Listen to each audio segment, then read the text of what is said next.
Hello guys, welcome to Friday movie.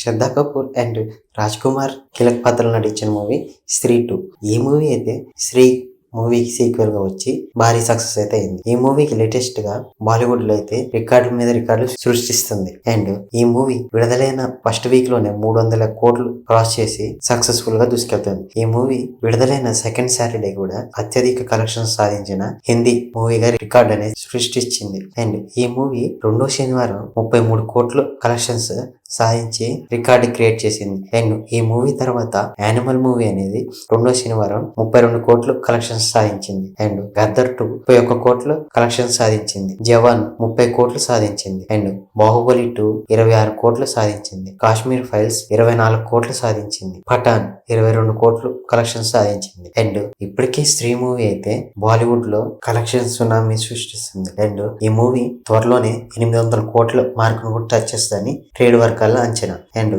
ఈ year release అయిన Bollywood movies అన్నిటిలో ఈ movie one of the best మూవీగా చెప్తున్నారు బాలీవుడ్. అండ్ మీరు ఈ మూవీ చూసారా? మీకు ఎలా అనిపించింది కింద కామెంట్ చేయండి. అలాగే లేటెస్ట్ గానే హాలీవుడ్ మూవీ అయిన the lion king Mufasa trailer అయితే వచ్చేసింది. ఈ మూవీ ముఫాసా క్యారెక్టర్ కి అయితే మహేష్ బాబు డబ్బింగ్ చెప్తున్నాడు. అండ్ ఈ మూవీ ట్రైలర్ అయితే లేటెస్ట్ గానే రిలీజ్ అయింది. ట్రైలర్ చూడడానికి అయితే చాలా అంటే చాలా బాగుంది. అండ్ లయన్ కింగ్ కి ఏమాత్రం తగ్గకుండా ఉంది ఈ ముఫాసా ట్రైలర్ కూడా. ఈ మూవీ అయితే మహేష్ బాబు డబ్బింగ్ చెప్పడంతో ఈ మూవీ మీద టాలీవుడ్ లో అయితే బాగా క్రేజ్ అయితే వచ్చింది. ఈ ట్రైలర్ లో మహేష్ బాబు డైలాగ్స్ కొన్నే ఉన్నా కానీ డైలాగ్స్ అయితే ఆకట్టుకుంటున్నాయి. అండ్ సినిమా మొత్తం చూసాక డబ్బింగ్ ఎలా ఉంది అండ్ మూవీ ఎలా ఉందో తెలుస్తుంది. అండ్ ఈ మూవీ అయితే ఈ ఇయర్ డిసెంబర్ 20న ఇంగ్లీష్, తెలుగు, హిందీ లాంగ్వేజ్ లో అయితే రిలీజ్ అవుతుంది. అండ్ లయన్ కింగ్ కి ఎంతమంది ఫ్యాన్స్ ఉన్నారో మనందరికీ తెలిసింది. అండ్ ఈ ముఫాసాకి అంతే క్రేజ్ ఉంది. అలాగే ఇలాంటి మరిన్ని మూవీ అప్డేట్స్ కోసం మన ఛానల్ సబ్స్క్రైబ్ చేసి లైక్ చేయండి. Thank you for watching.